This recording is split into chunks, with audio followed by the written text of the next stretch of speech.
Hola, soy el pastor Pedro Villegas de la iglesia Full Life. Te invito a escuchar y poner en práctica este mensaje.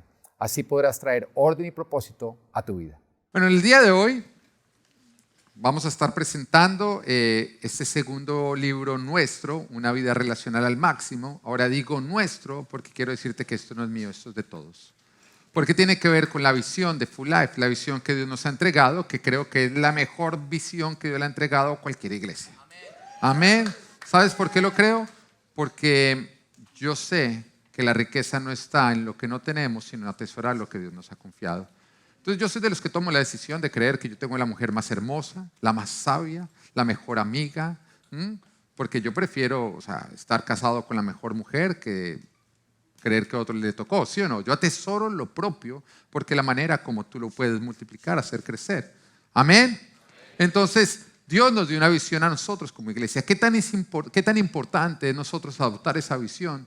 Déjame decirte que lo que a ti te va a plantar en la iglesia no es que la alabanza es bonita, no es que el edificio está muy chévere, no es que me gusta cómo predica el pastor o las empanadas o el café de la iglesia, que déjame decirte que es el mejor café que hay en Miami, ¿no? Algunos lo dañan echándole azúcar, prohibido echarle azúcar al café que se vende en Full Life, no dañe lo que ya es perfecto, amén, ¿sí? Pero eso no es lo que a ti te va a plantar. A ti lo que te planta en la iglesia es justamente ser un discípulo de la visión de casa. Cuando Jesús alimentó la multitud, claro, todos comiendo pan y pescado estaban felices. Y nos dice que al otro día fue con los discípulos a otro lado y que la gente fue siguiéndolo por la orilla, llegaron allá. Pero Jesús les dijo, ustedes me están siguiendo es porque les di pan. Pero en ese momento les empieza a dar exigencia. Y cuando les pone exigencia, ellos dijeron, no, esta enseñanza está muy complicada. Y lo abandonaron. Entonces Jesús se volteó y le dijo a sus dos, y ustedes también se van. Ellos dicen, ¿y a dónde vamos a ir? Si tú eres el único que nos das pan de vida, tú eres el pan de vida, ¿a dónde vamos a ir? Mostrando con esto que los únicos que permanecen son los que son discípulos de la visión de casa. Los demás pueden parecer estar, pero cuando venga una exigencia van a abandonar. Si tú quieres seguir en Full Life el resto de tu vida, es importante que tú te vuelvas un discípulo de la visión de casa. O si no, cuando venga cualquier situación, tú te vas a ir. Cuando tú eres un discípulo de la visión de casa, no importa el conflicto, tú lo superas. Pero cuando tú no eres un discípulo de la visión de casa, tú estás feliz hasta que un día, no te sonrieron en la entrada, te sacaron la lengua y entonces me voy a otra iglesia porque en Miami hay muchas iglesias. Claro, cualquiera te sirve porque nunca adoptaste la visión de casa. Es importante adoptar la visión de casa. En Full Life tenemos una visión muy clara porque somos un cuerpo que vamos en movimiento con un destino claro. ¿Cuál es la visión de Full Life? Reflejar la huella de Jesús en todas las áreas de nuestra vida. ¿Cuáles son esas áreas? Espiritual, relacional, física, profesional y ministerial. ¿Para impactar a quién? Familia, sociedad y lugares de mayor necesidad. Es lo que estamos haciendo. Que cada área de nuestra vida refleje la huella de Jesús. Que diga, oiga, por acá pasó Jesús. ¿Por qué? Porque cuando Jesús pasaba por un lugar desorganizado, ¿cómo quedaba? Ordenado. Cuando pasaba por un lugar muerto, ¿cómo quedaba? Vivo. Cuando pasaba por un lugar enfermo, ¿cómo quedaba? Y cuando pasaba por un lugar escaso, ¿cómo quedaba? Había multiplicación. Es justamente lo que se debe ver en cada área de tu vida. Si tú eres del típico que vienes a la iglesia, te la pasas en la iglesia, pero no empiezas a reflejar la huella de Jesús en todas las áreas de tu vida, lo que empieza a ocurrir es que tu familia empieza a decir, este se la pasa ya metido en la iglesia. Y mire, ¿por qué? Porque te la pasas metido en la iglesia, pero ellos no ven ningún beneficio. Entonces empiezan a ver la iglesia como lo que les está robando su familiar. Es decir, desde que se la pasa ya metido no se le ve acá. Pero si tú vienes a la iglesia, aprendes palabra, la empiezas a vivir y eso se empieza a reflejar en todas las áreas de tu vida, tus familiares que no creen van a ver cómo tú avanzas y que van a decir, oiga, lléveme con usted porque yo quiero que Dios bendiga mi vida como ha venido bendiciendo la suya. ¿Estamos o no estamos? Entonces no solamente es venir, es poner en práctica todo lo que Dios te está enseñando. Los religiosos, ¿quiénes eran? Eran personas que tenían conocimiento de la palabra, pero no la vivían en su relación con los demás. Por lo tanto, en lugar de acercar personas a Dios, lo que hacían era alejarlos de Dios. Ya lanzamos el primer libro, que es poner en orden tu área espiritual, para de esa manera tener una buena relación con Dios. Este segundo libro nos enseña a nosotros a poner en orden nuestras relaciones para que de esa manera sean de bendición. En el libro te enseña a ti cómo honrar a padre y madre, cómo criar a tus hijos, cómo tener un buen matrimonio. Te enseñas a relacionarte con la suegra, con todos, cómo elegir amistades. Ahora, les advierto, no hay chistes de suegras en este libro, no es para todos, aún para que las suegras se sientan cómodas leyéndolo. Amén. Entonces, eso es justamente lo que vamos a estar haciendo. Ahora, este libro, estamos haciendo una miniserie de 3 domingos donde va a estar hablando de 3 temas del libro. Pero para que tú puedas obtener todo lo del libro, tienes que comprarlo. Es una bendición para ti. Para que en otro lugar no lo compren, no lo lean, está bien. Pero yo espero que en Full Life toda familia lea este libro. Te lo advierto, lo que a ti te va a plantar en esta iglesia es ser discípulo de la visión de casa. Y por eso es importante que todo esto no debería ser opcional para ti. Debería ser el siguiente paso que tú vas a dar para ser un discípulo. Amén. ¿Por qué son importantes las relaciones? Cuando el Señor crea a Adán y lo pone en el jardín, yo quiero que entiendas cómo estaba Adán. Adán era el dueño de todo lo existente. Bueno, no el dueño, el administrador, porque el verdadero dueño de todo es Dios. De todo lo que tú tienes, tú solamente eres administrador, el dueño es Dios. Sin embargo, él era el administrador de todo lo que existía. Era el administrador de toda la tierra, de todos los animales. Tú sabes que animales representan justamente riqueza. Entonces él era el dueño de todo el ganado. En otras palabras, él se movía por ese jardín y miraba así como, yo soy el dueño de todo esto, tengo la boca redonda de tanto decir oro. Estaba supremamente, abundaba en riqueza. No tenía suegra. Su vida parecía ser perfecta en ese instante, abundancia económica.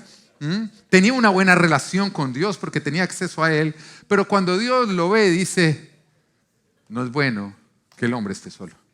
No es bueno que Adán esté solo. Adán no va a ser feliz estando solo. Mostrando que no importa cuánto dinero tú puedas tener, cuánto éxito tú creas tener, tu vida nunca va a estar completa sin relaciones. Así que Dios dice, no es bueno que Adán esté solo. Y en ese momento le entrega a Eva. Pero con Eva no solamente le estaba entregando una esposa, no, le estaba entregando la capacidad de tener hijos, de tener comunidad, de no vivir solo. Le estaba entregando lo que nosotros tenemos, que es la capacidad de tener un prójimo y poder construir relaciones, amistades, familias, para que sean de bendición. Pero mira lo curioso. Dios dice, no es bueno que el hombre esté solo. Pero al mismo tiempo, cuando nosotros pensamos en los problemas que nosotros vivimos en esta tierra, la gran mayoría de ellos tiene que ver con relaciones. Tú dices, Señor, problemas si estoy solo. Y problemas si estoy acompañado. Y muchas veces cuando tenemos problemas con relaciones nos vemos tentados a más bien acabar con esas relaciones, ¿o no? Porque dicen, no tengo este amigo, pero siempre me la paso peleando, pues ya que es ser mi amigo, es como cortar el problema. Tienes problemas en tu matrimonio. Entonces dices, pues voy a cortar el matrimonio, voy a matarlo, voy a divorciarme y se acaba el problema. Tienes un problema con tu jefe y dices, pero renuncio. Y muchas veces creemos que la solución de las cosas es acabar con las relaciones. Pero esa no es la solución. La solución es vivir todo dentro del orden de Dios. A lo que me refiero es que las bendiciones de Dios, sin el orden de Dios, nunca serán de bendición, sino serán un problema. Y por eso es tan importante nosotros entender el orden de Dios para todo lo que Dios a nosotros nos ha confiado, porque todo por fuera del orden de Dios es un problema. Y esa es la importancia de este libro, que nos permite identificar el orden que Dios ha establecido para nuestras relaciones y dentro de nuestras relaciones para que éstas sean de bendición y no sean de caos. Los problemas que tú estás teniendo en tus relaciones se deben o son el resultado de que estás viviendo esas relaciones por fuera del orden de Dios. Pero si tú, más bien, en lugar de eliminar la relación, la metes dentro del orden de Dios, esa relación va a ser para tu bendición y no para tu perdición. Ahora, vemos como el Señor dice en Mateo capítulo 22, Versículo 37, Jesús dice, ama al Señor tu Dios con todo tu corazón, con todo tu ser y con toda tu mente. Le respondió Jesús, este es el primero y el más importante de los mandamientos. Di mandamientos. Dice ¿el segundo qué? Mandamiento. Se parece a este, ama a tu prójimo como a ti mismo. De estos dos mandamientos depende toda la ley y los profetas. ¿Cuál es la palabra clave acá? Mandamiento. Ahora, ¿qué es mandamiento? Los mandamientos no son reglas que Dios inventó para hacer aburrida nuestra vida. No fue como que Dios vio que la estábamos pasando muy bueno y dijo, no hagan eso, no harás eso. No, Él no quiere hacer nuestra vida aburrida. Él lo que quiere hacer nuestra vida es de bendición, de abundancia, que sea divertida. Creo que uno de los olores más sabrosos que existen, aparte del pan caliente, porque creo que el pan caliente gana, ¿no es cierto? Deberían vender ese perfume o no. El perfume de pan caliente, yo lo he pensado poner acá, algo que suelte olor a pan caliente, se nos llena la iglesia, todo el mundo buscando. Tú sabes que a ti se te olvida que estás en dieta hasta que hueles el pan caliente. Ese es el olor más tentador que existe en la vida. Aparte de ese olor, hay otro olor que es muy rico, que es el olor a carro nuevo. ¿Estamos o no? Ese olor a carro, ¿no? Y cuando es tu carro, ¿hay alguien estrenando carro este fin de semana? Levanta tu mano. Ay, bueno, listo. Allá otro carro, hay varios estrenando carro. Muy bien, muy bien, muy bien. Tu carro es una bendición que Dios te dio, ¿lo crees? Sal a manejarlo y quitemos las leyes de tránsito. ¿Qué pasa? ¿Qué pasa si quitamos el límite de velocidad? ¿Qué pasa si quitamos las contravías? ¿Qué pasa si quitamos todas las leyes de conducción? ¿Sería bendición o sería caos? Caos. Los mandamientos de Dios son para evitar que algo que Dios te ha dado se convierta en un caos. Para eso son sus mandatos. Si nosotros vivimos dentro de los mandatos de Dios, vamos a poder vivir en bendición y no en caos.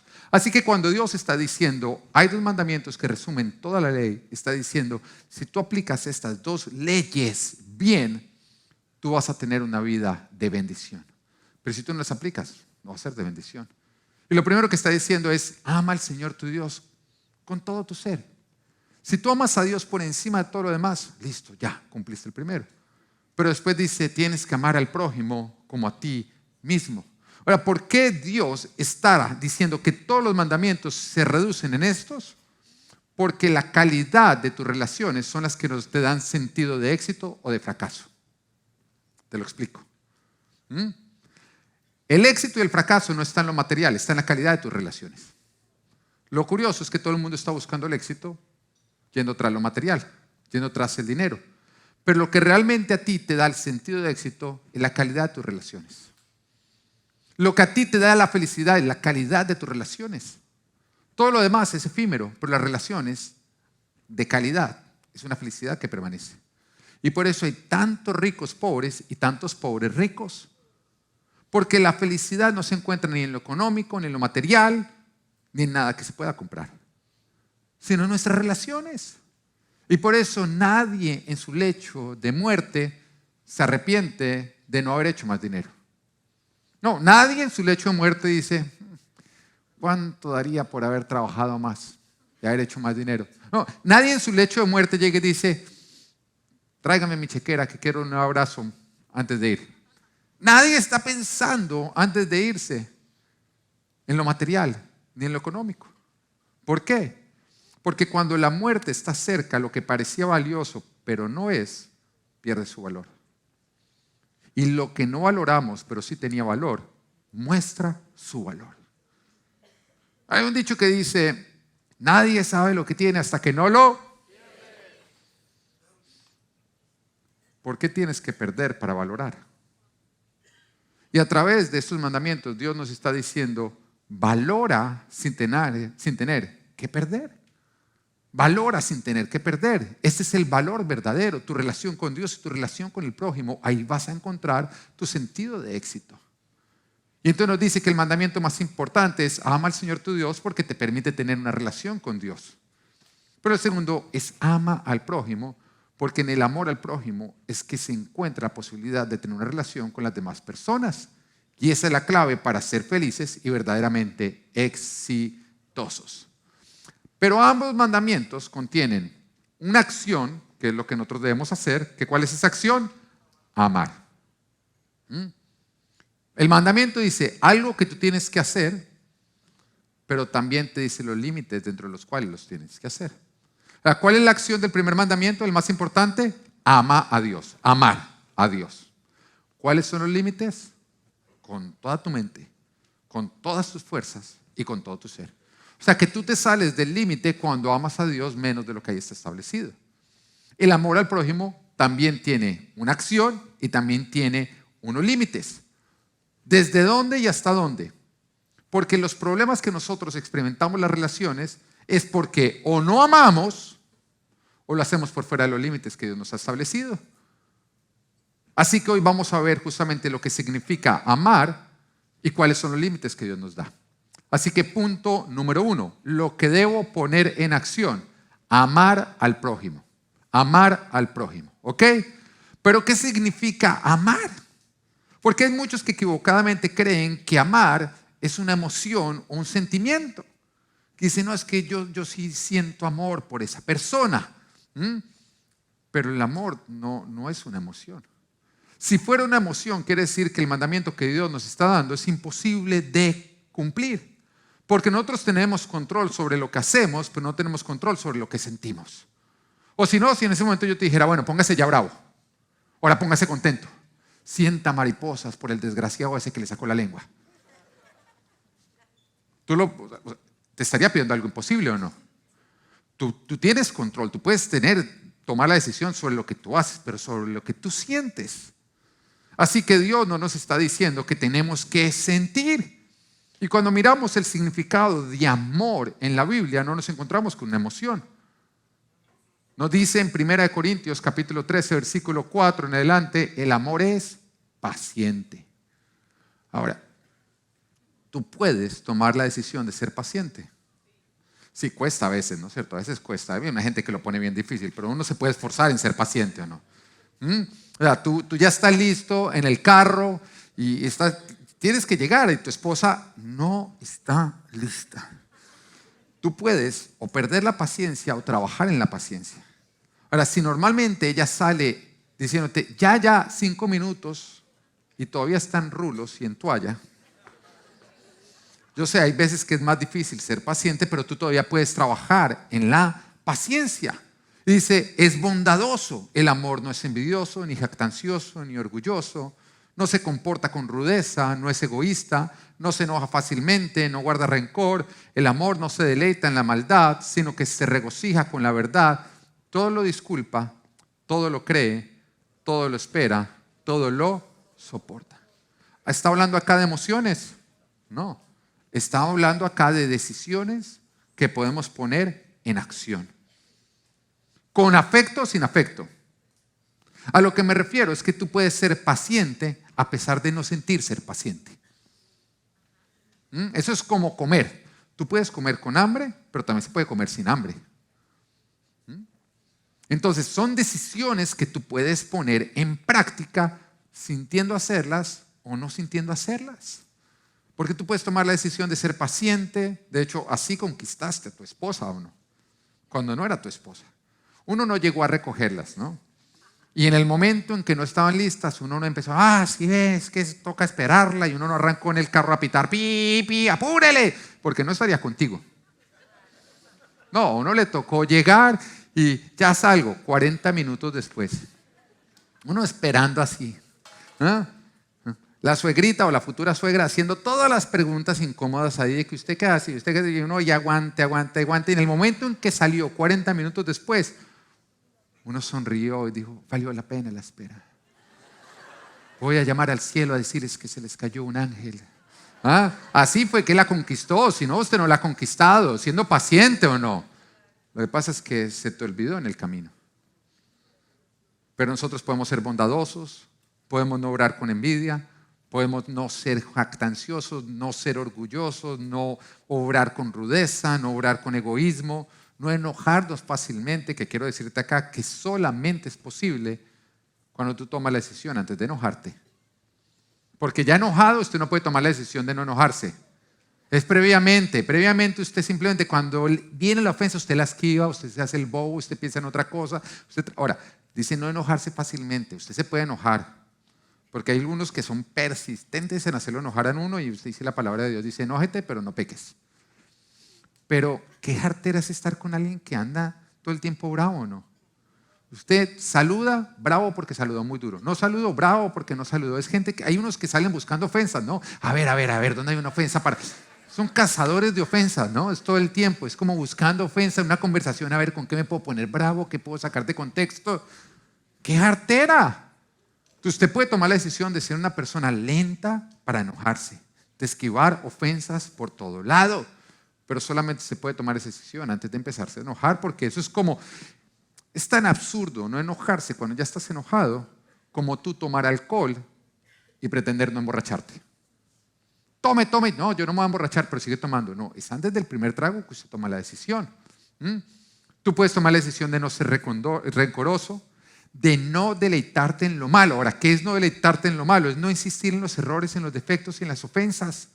Sobre todo no insistir en los errores del pasado. Eso es lo que nos está diciendo. Uno no se siente amado con una o por una persona que todo el tiempo está recordando lo que uno hizo hace 2 años. ¿O usted se siente amado de esa manera? Ahora, porque miren a las mujeres cuando uno dice eso. No, eso también aplica para los hombres, ¿no? Pero sí, una persona que todo el tiempo se está deleitando en lo malo es una persona que no ama. Una persona que ama es el que esquiva lo malo porque lo cubre con amor. No está pensando en lo malo, no está descalificando a la otra persona. Tú puedes tomar la decisión de disculparlo todo, de creerlo todo, de esperar todo y soportarlo todo. Todo esto resume en que amar es la decisión que nosotros tomamos con o sin emoción de poner en práctica lo que Dios nos dice, para de esa manera así producir una emoción. Ahora, ¿cuál es esta emoción que nosotros producimos? Enamoramiento. Oiga, qué tan rico que es el enamoramiento, ¿no? Esas mariposas que usted empieza a sentir, ¿sí? No los murciélagos que después sienten, no, las mariposas que usted logra sentir. Eso es enamoramiento y es el resultado de amar. Cuando tú amas, desarrollas enamoramiento. El enamoramiento es la cosecha del amor que tú siembras hacia una persona. Ahora, si no hay cosecha, si no hay enamoramiento, es porque has dejado de sembrar. Y por esa razón hay muchos matrimonios o relaciones que dicen, no, es que se acabó el amor. No. Lo que se acabó fue el enamoramiento. Se acabó el fruto. Se acabó el fruto de siembras pasadas porque en algún momento dejaste de sembrar. ¿Quieres volver a sentirte enamorado? Vuelve a practicar lo que practicabas al inicio. Ama. Dejo ese momento de pausa para que lo entiendas.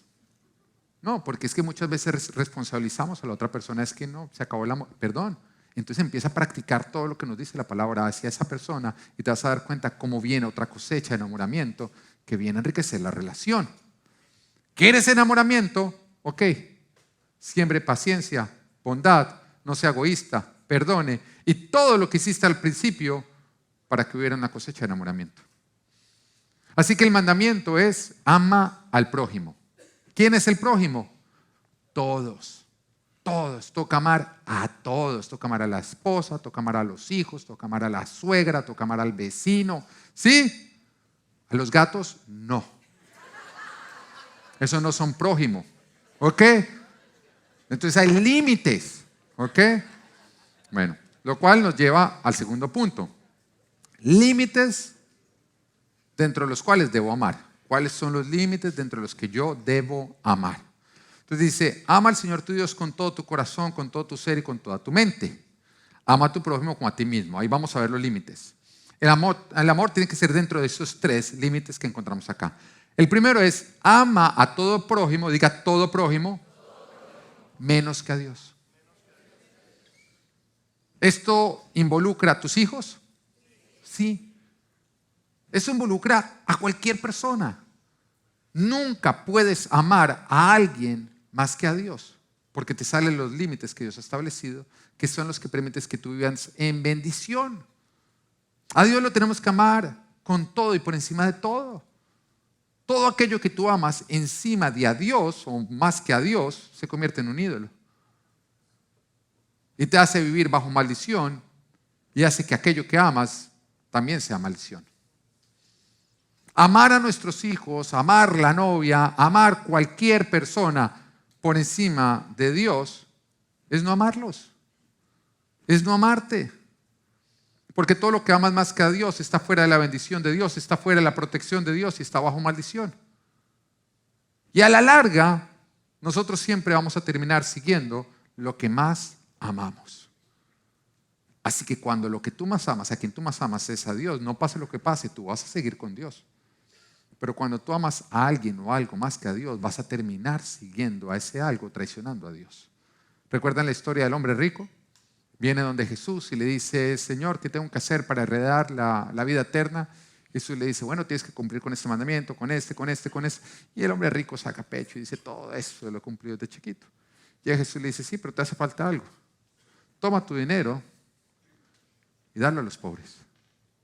Y nos dice que en ese instante este hombre rico se entristeció porque tenía mucho dinero. ¿Qué hizo? Se fue. Abandonó a Jesús por seguir su dinero. A lo que Jesús acá estaba mostrando era simplemente que este hombre no amaba a Dios por encima del dinero que tenía. Y que si Dios lo ponía a elegir entre él y el dinero, este iba a seguir el dinero. Le pasó a Judas. Judas era muy cercano a Jesús. Yo no dudo de que Judas amaba a Jesús. Lo amaba de gran manera. Era su amigo, era cercano, lo saludaba de beso. Pero Judas amaba más el dinero. Y cuando le tocó elegir entre hacerse rico o seguir con Jesús, ¿qué decidió? Hacerse rico, traicionando a Jesús. Su problema fue amar a algo más que a Dios. Ahora, ¿qué tan grave es que nos pase esto? Juan 14:6 dice, yo soy el camino, la verdad y la vida. Le contestó Jesús, nadie llega al Padre sino por mí. Cuando tú amas algo por encima de Dios, tú vas a cambiar el destino donde vas a terminar. Porque Jesús es el camino que nos lleva al Padre. Nadie llega al Padre sino a través de Jesús. Así que si tú amas algo o alguien más que a Jesús, va a haber un momento en que tú vas a abandonar a Jesús por seguir ese algo, y como Jesús es el único camino al Padre, tú no vas a terminar en el Padre. Si cambias el camino, cambias el destino. Ahora, ¿qué solución hay? Porque de pronto algunos dicen, sí, ese soy yo no amaba a Dios por encima de todo. Bueno, lo primero que tienes que hacer es reconocerlo. Lo segundo es arrepentirte. Y lo tercero es rendir ese ídolo a Dios. Meterlo dentro de Dios. Lo cual nos lleva al segundo límite. No ames al prójimo menos que a ti mismo. No está diciendo ama al prójimo como a ti mismo. Porque algunos dicen, no, pero es que yo sí amo al prójimo. ¿Pero lo estás amando igual que a ti? ¿O lo estás amando menos que a ti? Amarte a ti por encima de lo demás se conoce como egoísmo, que es el excesivo aprecio que una persona tiene por sí misma.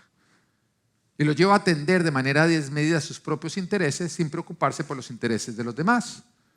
Esto lo conduce a la ambición, a la codicia, al individualismo, al egocentrismo y a la falta de respeto. Ahora, el egoísmo es propio de nuestra naturaleza caída. Yo lo que te quiero decir es que todos nosotros nacimos con una naturaleza caída que es egoísta. Pero como toda nuestra naturaleza caída, si nosotros no le ponemos freno, crece y nos domina. Es como la inmoralidad sexual. Está en tu naturaleza caída. Pero si tú le das rienda suelta a la inmoralidad sexual, cada día te va a dominar más y cada día te va a hacer más esclavo. El amor al dinero es propio de la naturaleza caída. Yo te contaba el ejemplo de mi hijo Natán y Abel cuando van a dar la ofrenda pro templo, que ellos al principio, pero cuando lo tienen que soltar, ¿por qué en ese momento no lo quieren hacer? Porque su naturaleza caída no es generosa, porque su naturaleza caída ama el dinero. Y toda la naturaleza caída, si tú no le pones un freno, te va a gobernar. Lo mismo ocurre con el egoísmo. Si tú no frenas el egoísmo te va a dominar. Cada día vas a ser más egoísta. Y el egoísmo mata las relaciones, porque nos hace insensibles ante las necesidades de otros. centrándonos solamente en nosotros. Pero el problema del egoísmo es que se detecta en otros, pero es difícil detectarlo en nosotros. Es como el mal aliento. Todo el mundo se da cuenta que usted lo tiene, pero usted jura que... Lo mismo ocurre, todos ven el egoísmo que hay en ti, pero a ti te cuesta trabajo ver el egoísmo. No, tú ves el egoísmo que hay en otros, pero te cuesta trabajo ver el egoísmo que hay en ti. Entonces, ¿cómo lo logramos identificar? Cuando tú logras detectar en ti ese destaco del yo. El yo quiero, yo necesito, a mí me gusta. Todo problema en el matrimonio siempre es por egoísmo de dos personas. Siempre es o sea, si no hay egoísmo de uno de los dos, no habría pelea. Porque es el esposo y la esposa alegando, es que yo quiero, el otro, pero yo quiero, pero es que a mí me gusta, pero es que a mí me gusta, pero es que mi vida es mi vida, es que mi vida es mi vida. Los dos están pensando ¿en qué? En ellos. Hay egoísmo. Pero digamos que la esposa está peleando, es que yo quiero, y el esposo en ese momento se entra y dice, bueno, si tú quieres, hagámoslo. ¿Habría conflicto? No. El egoísmo siempre es lo que empieza a dividir. Porque es pensar en mí y no en los demás. Ahora, ¿cómo se vence el egoísmo? Filipenses capítulo 2, versículo 3 nos lo dice muy fácil. Dice, no hagan nada por egoísmo o vanidad. Más bien, con humildad, o sea, requiere humildad. Consideren a los demás como superiores a ustedes mismos. Cada uno debe velar no solo por sus propios intereses, sino también por los intereses de los demás.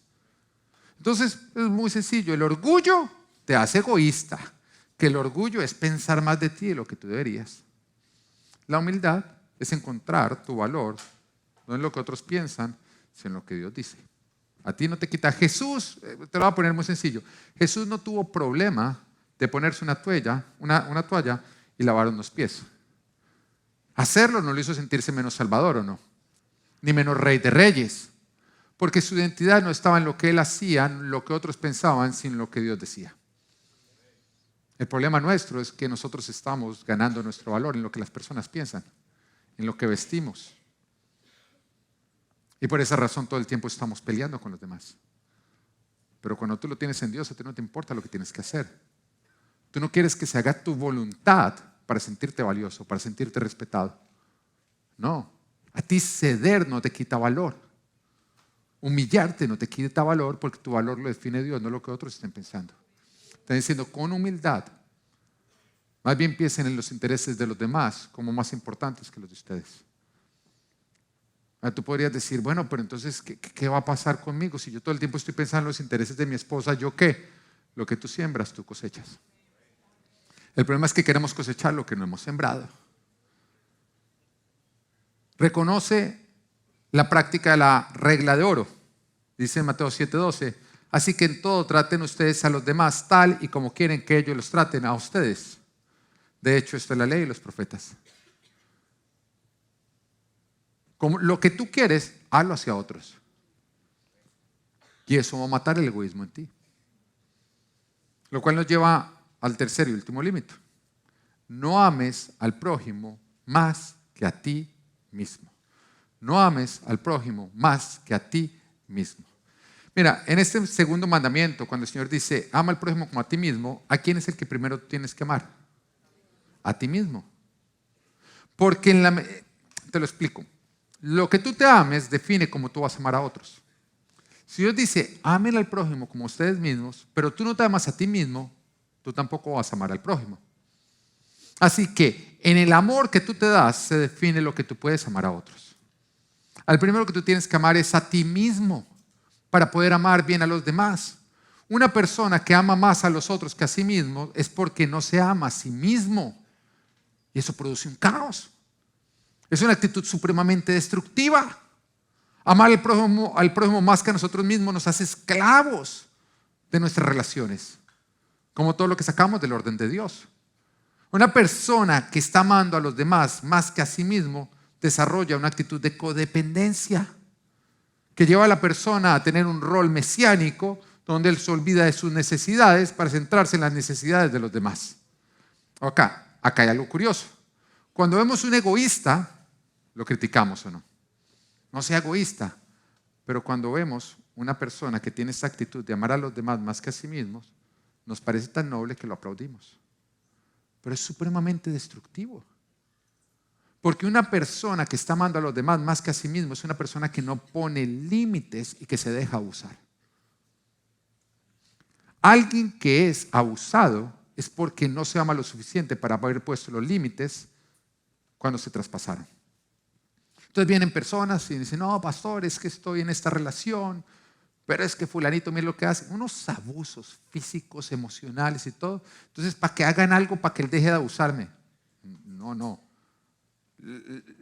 La persona que más necesita ayuda eres tú. Porque te amas tan poco que nunca pusiste límites y el abusador logró llegar hasta acá. Una persona que se ama a sí mismo, en el primer momento en que alguien viola el límite, pone el freno y dice, qué pena contigo, pero yo me voy a cuidar a mí mismo porque yo me amo a mí mismo, y se aleja. No permite que se traspasen los límites.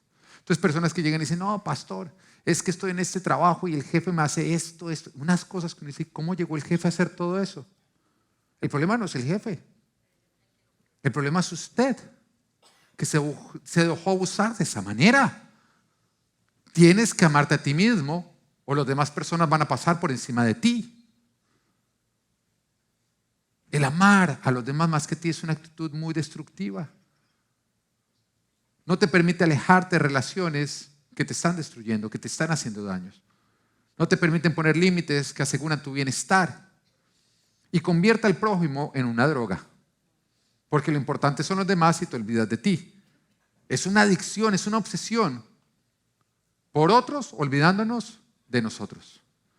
Ahora, ¿Dios quiere que nosotros pensemos en los demás? Sí. ¿Dios quiere que nosotros ayudemos a los demás? Sí, pero dentro de límites. Todo es un tema de límites.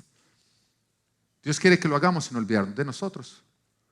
Y Dios establece muy claros los límites. De hecho, en Gálatas 6 nos habla de esos límites. Y nos dice en el versículo 2 el primer límite. Dice, ayúdense unos a otros a llevar sus cargas y así cumplirán la ley de Cristo. ¿Cuál es la ley de Cristo? Ama al prójimo como a ti mismo.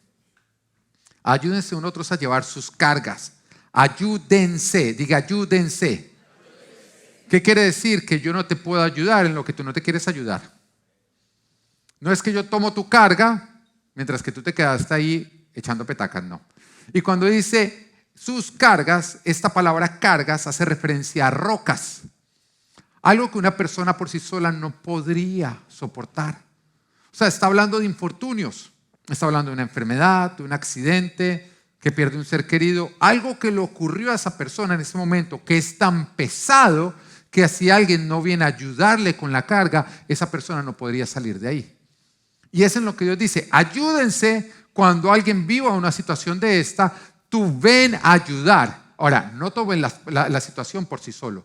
No, ayúdale a la persona. Si la persona no se quiere ayudar, no hay nada que tú puedas hacer. Mira, nunca ayudes a alguien que tú le quieres ayudar más de lo que esa persona quiere ser ayudada. Eso es así de sencillo. Y nosotros lo aplicamos acá en la iglesia.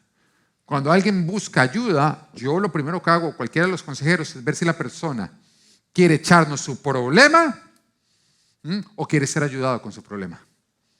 Porque hay gente que llegue, no, pastor, es que tengo este problema. Quieren que uno se los cargue y cuando uno se los cargue, no, es que en esa iglesia les hace falta amor. La regla es no ayudamos a nadie que no quiera ser ayudado más de lo que nosotros queremos ayudarlos. Ahora, Gálatas 6:2 dice, ayúdense unos a otros a llevar sus cargas. Gálatas 6:5, o sea, 3 versículos más adelante nos dice el otro límite, dice que cada uno cargue con su propia responsabilidad. Entonces, los límites son carga y responsabilidad. Responsabilidad hace referencia a la palabra mochila. La mochila es algo que nosotros podemos y debemos cargar cada uno. En otras palabras, yo te voy a ayudar a ti a cargar lo que no podrías cargar solo, pero no te voy a cargar lo que tú tienes que cargar porque es tu responsabilidad. Nunca me puedo hacer responsable de lo que otra persona es responsable. Dios lo está estableciendo acá. Porque cargar con las responsabilidades de otro no ayuda. Malcría, desarrolle responsables, levanta vagos. Si tú tomas la responsabilidad de otro, él te va a amar hasta que tú le sueltes la responsabilidad. En ese momento te va a odiar. ¿Te ha pasado o no? ¿Fue el error del otro? Fue el tuyo. Dios dice, no tome la responsabilidad de otra persona. Si la persona no está siendo responsable con su vida, no es tu problema, es su problema. No te hagas responsable de lo que otro es responsable. Entonces está la historia de una pareja que llega donde el pastor, necesitamos consejería, es que la verdad, nuestro hijo tiene un problema muy grave. Cuéntame, ¿qué pasó? Dice, no, mire, siempre en el colegio, lo botaron de todos los colegios. A pesar de eso, lo metíamos en un mejor colegio, tratábamos de darle todo el cariño, todo el amor, pero lo botaban de un colegio a otro. Bueno, finalmente se graduó. Cuando se graduó, empezó la universidad, igual de responsable. La mamá, para que no lo echaran, le ayudaba con las tareas. De hecho, le hacía los trabajos. Y imagínense ahora, el carro que le regalamos, último modelo, lo estrelló. Entonces el pastor le dice, bueno, ¿y dónde está su hijo? Y dice, no quiso venir, que porque él no tiene ningún problema. Entonces el pastor le dice, estoy totalmente de acuerdo con tu hijo. Él no tiene ningún problema. El problema lo tienen ustedes.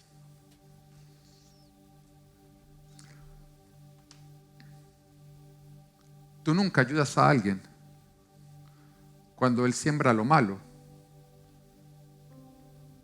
y tú le das de cosecha lo bueno. Porque nada nos enseña más acerca de la responsabilidad que las consecuencias de la irresponsabilidad. Pero si una persona quiere naranjas y siembra espinos, pero cuando produce espinos tú tomas tus naranjas y se las entregas, la persona va a seguir sembrando espinos porque está obteniendo lo que quiere. Y es la historia de estos padres que nunca dejaron que su hijo cosechara lo que sembraba, porque ellos le cambiaban el fruto de sus cosechas, mientras que ellos tomaban la cosecha de su hijo. Él cosechaba lo bueno, los padres cosechaban lo malo. Está la historia del hijo pródigo. ¿Alguien no se sabe la historia del hijo pródigo? Ay, si no te la sabe, levanta la mano. ¿No se la sabe? ¿Por qué no se la saben? No, mentira, no les hago sentir mal. Acá hay una ley de que uno no puede tampoco. Entonces les voy a contar la historia a ustedes dos. ¿Listo? ¿Esperamos? ¿Se las contamos o no? ¿Sí? Listo. Presten atención porque después se las voy a preguntar. ¿Listo? La historia del hijo pródigo cuenta de un padre que tenía 2 hijos. El hijo menor llega un día y le dice al papá, papá, quiero que me des mi herencia. Y el padre le entrega su herencia. En el momento en que la toma, el hijo no quiere seguir las leyes de casa, sino que abandona la casa y se va y empieza a derrochar toda la herencia. Al punto en que termina lejos de casa trabajando, alimentando cerdos. Y cuando está alimentando los cerdos tiene tanta hambre que hay un momento que dice, ¿cuánto daría por comer este alimento de los cerdos? Y en ese instante, cuando está en dicha situación, piensa en la casa de su padre. Dice, en la casa de mi padre todo come mejor. De hecho, los trabajadores de mi padre se alimentan mejor. Voy a volver donde mi padre y le voy a decir, papá, sé que no soy digno de ser llamado tu hijo, pero por lo menos déjame ser un trabajador para comer como ellos. Así que nos dice que volvió a casa y que cuando todavía está lejos, su padre, que estaba todo el tiempo vigilando el camino, al verlo corrió hacia él. Lo toma en brazos y el hijo le dice, papá, he pecado contra el cielo y contra ti. No merezco ser llamado tu hijo. Pero el padre da una instrucción a sus siervos y dicen, vístanlo con la mejor ropa, pónganle calzado y entréguenle un anillo. Y maten el becerro más gordo porque mi hijo estaba muerto y ha vuelto a la vida. Esta historia nos la cuenta Jesucristo a nosotros, dejándonos ver el amor del Padre por cada uno de nosotros, porque cada uno de nosotros somos ese hijo pródigo que hemos tomado una vida que Él nos ha dado y en lugar de vivirla dentro de sus leyes, dentro de sus mandamientos para que produzca bendición, la hemos derrochado. Pero cuando analizamos lo que hace este padre, nos damos cuenta que cuando el hijo quiso su herencia se la dio, pero cuando quiso derrocharla en prostitutas, ¿el padre le dejó meter las prostitutas en la casa? No. Cuando quiso derrocharla en alcohol, en drogas, ¿el padre permitió que todo eso entrara en casa? No. Tomó una decisión bastante dolorosa, pero correcta.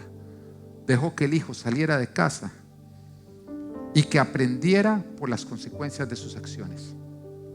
Ahora, yo me imagino a este padre viendo cómo su hijo iba perdiendo todo su dinero y ganándose problemas, y cómo lo abandonaban las relaciones y fracasando en matrimonio, fracasando el otro, teniendo un hijo y perdiéndolo, perdiendo sus trabajos, y cómo todo esto lo conducía a caer más bajo, más bajo, más bajo, al punto en que lo había perdido absolutamente todo. Yo creo que ese padre le dolía el corazón, pero ese padre sabía que nunca vamos a aprender a ser responsables de nuestras acciones mientras que no tengamos que vivir las consecuencias de las malas decisiones que tomamos. Este padre dejó que las consecuencias le enseñaran a este hijo lo que la insensatez no le dejaba ver.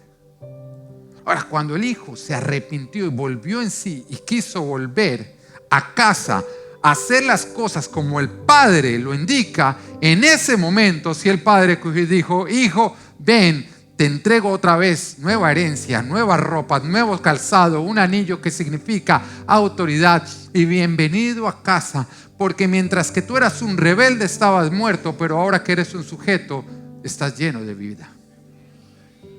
Eso es el límite que nosotros tenemos que vivir. No estar cambiando las consecuencias de los unos y de los otros. Jesús nos habla con una historia que es la historia del buen samaritano. Y nos dice en Lucas capítulo 10 versículo 30, Jesús respondió: bajaba un hombre de Jerusalén a Jericó y cayó en manos de unos ladrones. Le quitaron la ropa, lo golpearon y se fueron, dejándolo medio muerto. Diga medio muerto. Mira, esto es lo que se conoce como una roca, un infortunio. Ese hombre estaba medio muerto. Si alguien no le ayudaba, este hombre no iba a poder salir adelante. Él necesitaba que alguien le echara una mano, porque acaba de vivir algo que era más fuerte que él. Él solo no podría salir de ahí. Y continúa la historia diciendo en el versículo 31: resulta que viajaba por el mismo camino un sacerdote, quien al verlo, que se espera de un sacerdote, se desvió y siguió de largo. Así también llegó a aquel lugar un levita, y al verlo se desvió y siguió de largo. Y acá estamos viendo dos actitudes completamente egoístas. Personas que decían ser espirituales, pero que eran simplemente hipócritas. ¿Por qué? Porque su relación con Dios no se evidenciaba en su relación con el prójimo. A lo que me refiero es que si tú dices ser muy cercano de Dios, amar a Dios, estar con Dios, pero todo esto no bendice tus relaciones con el prójimo, tú estás siendo un hipócrita. La Biblia nos dice que el que dice amar a Dios pero odia a su hermano es un mentiroso, porque si tú dices amar a Dios que no ves, pero odias a tu hermano a quien sí ves, no se puede. Tu amor a Dios se debe evidenciar en tu amor hacia tu hermano. Y acá nos estamos dando cuenta de esas personas que conocían la palabra pero no la vivían en sus relaciones. Y continúa diciendo: pero un samaritano, el samaritano era considerado lo peor de lo peor de lo peor. De hecho, los israelitas no compartían nada con los samaritanos. Dice que iba de viaje, llegó a donde estaba el hombre y viéndolo se compadeció de él. Compadecer es compartir una dificultad. Se acercó, le curó las heridas con vino y aceite y se las vendó. Luego lo montó sobre su propia cabalgadura, lo llevó a un alojamiento y lo cuidó. Al día siguiente sacó 2 monedas de plata y se las dio al dueño del alojamiento. Cuídemelo, le dijo, y lo que gaste usted de más se lo pagaré cuando yo vuelva. Jesús dice: esta es la forma en que tenemos que amar al prójimo, igual que a nosotros mismos. Esta era una persona desconocida, pero cuando vio aún que un desconocido, alguien que él no conocía, había pasado un infortunio, no siguió derecho, no, él dijo: esta persona tiene una roca, yo tengo el llamado, el mandato de Dios de ayudarle a cargar la roca. Le ayudó a cargarla, sanándole las heridas, lo pone sobre su cabalgadura, o sea, sobre la bestia, porque es que algunos se lo echan al hombro, se vuelven bestias. No, sobre la bestia lo pone, lo lleva a un lugar donde paga lo necesario para que la persona se recobre, pero inmediatamente va y sigue con sus responsabilidades. Hay muchos que violan el límite Porque cuando ven a alguien viviendo un infortunio, cogen su mochila, su responsabilidad, la botan por ir a atenderle la roca del otro. Nunca tú puedes ayudar a otro descuidando tus propias responsabilidades. Bueno, una vez que esta persona se sanó, ya era su propio problema. Ahora, si tú eres una persona que tiendes a amar más al prójimo que a ti mismo, el primer paso siempre es reconocer. Pero en ese punto, mi recomendación es que busques ayuda. Busca ayuda, porque es como una adicción, es como una droga. Y en muchos casos vas a necesitar un terapeuta que te ayude a entender cuándo fue que te dejaste de amar a ti y empezaste a buscar el valor en lo que hacías por los demás. Porque mientras que tú no te ames lo suficiente, no vas a poder construir los límites necesarios para que otros se acerquen a ti de la manera correcta. Estás permitiendo que otros abusadores te abusen. Una persona que ama al prójimo más que a sí mismo es un imán de abusadores. Porque a los abusadores les gusta estar con personas que no pongan límites para poderlos abusar. Así que si ese es tu caso, busca ayuda. Trátalo como una adicción. Hoy te vengo a decir esas 3 cosas de parte de Dios. La primera es: ama al prójimo. Esfuérzate por practicar todo lo que Dios te enseña. Construye tus relaciones. Pero lo segundo que te digo es: hazlo dentro de los límites que Dios ha establecido. No ames a nadie más que a Dios. No ames a nadie por encima de Dios. Pero tampoco ames a nadie menos que a ti. Pero tampoco ames a nadie más que a ti. Vive todo dentro del orden de Dios y entonces tus relaciones serán de bendición y no de problema, y que Dios te bendiga. Gracias por acompañarnos. Espero que Dios haya hablado a tu vida. Recuerda, si vives en Miami o vienes de visita, queremos conocerte. Además, queremos estar conectados contigo, así que síguenos a través de nuestras redes sociales. Que Dios te bendiga.